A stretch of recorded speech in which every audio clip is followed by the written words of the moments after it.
we're entering what would have been the dead zone of last year. So I guess that's kind of a theoretical question to you is, do you feel like we are hitting a dead zone at this point? And then we could start talking about some of the names that are falling under the 2022 version of the dead zone from there. What are your thoughts, though, on this kind of tier 5 where I've got Zeke 16, Breece Hall 17, ETN 18, Akers 19, and David Montgomery 20? I know we're going in order there, but do you have a general sense of like the dead zone, and what are your thoughts on that? Yeah, I think this is the best the dead zone's looked in like 4 or 5 seasons, maybe more. Again, I wrote all these words on like RB is optimal in the vast majority of start-sit leagues, but maybe not this year. Not when you can get Kamara in round 3, Zeke and Etienne in round 4, Montgomery in round 5. I mean, that's really persuasive to me. Let's talk about with your first running back, who's also my next running back. I really like instances where there's a narrative on a player and it's only moving in one direction, but the counter narrative to me is like just as compelling and easy to make. Like this is what Warren Buffett talks about.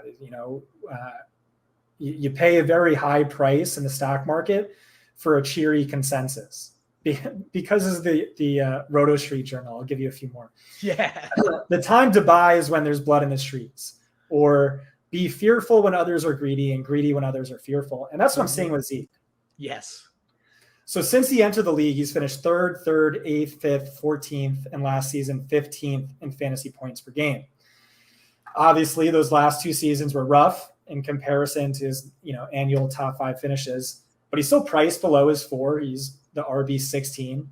Mm-hmm. And it's easy to come to his defense.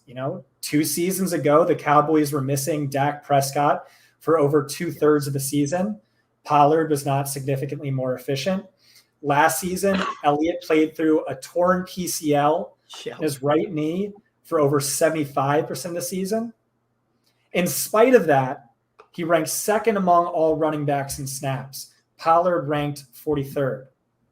So let's look at the last 2 seasons. With a fully intact PCL and with Prescott in the lineup, Elliott averages 18.5 fantasy points per game on an 80% snap share. That's top 4 numbers by either stat. What happened the first 6 weeks of the last season? He ranked 6th in XFP per game. Okay, he's being drafted as a mid to low end RB2. And so to me, he's not the archetype I love. I don't know that he still has top 6 upside. He's on the down slope of his career. I think Pollard will probably steal some more passing down work, but not as much as people think. But I mean, he's so damn safe. He's like such a value. He's making $18.2 million. Pollard couldn't crack a dozen touches when Elliott was playing through a freaking torn PCL. He's an exciting player, Tony Pollard. Like, he's hyper efficient, but like fantasy drafters fall for this trap every single time. Toby Gerhart, Joseph Randall, Andre Ellington, but being a bell cow is a rare skill, a rare talent that few possess. Zeke clearly does. 275 plus touches, 5 straight seasons, only missed 1 game due to injury. And he's just so damn safe. Jerry Jones, who has all this money invested in him, doesn't want to look foolish, has said he has to be the focus. He has to be the focal point in the run and the pass game. There's room for Pollard, but Zeke is the focal point. And bottom line, worst case scenario, Zeke is still getting the touches where it matters most, and that's near the end zone. He had 75% of the backfield XTD last year. That means based on their typical 17 touchdowns per season, he's going to get 13 touchdowns. Pollard's going to get 4. So he's not a player I typically gravitate towards, but to me, underrated upside, massively high floor. I like him a lot.